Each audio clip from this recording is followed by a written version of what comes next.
তোমার সাক্ষাৎ পেয়ে চিনতে পারিনি বলে হৃদয় ভেসে গেল অলোকানন্দা জলে।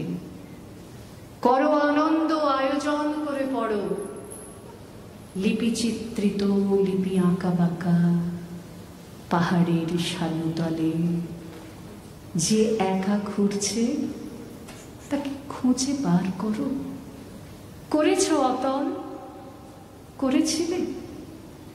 পড়ে হাত থেকে লিপিখানি ভেসে যাচ্ছিল, ভেসে তো যেতই, মনে না করিয়ে দিলে। পড়ে রইল যে, পড়েই থাকতো। সে লেখা তুলবে বলে কবি ডুবে মরে, কবি ভেসে যায় অলোকানন্দা জলে।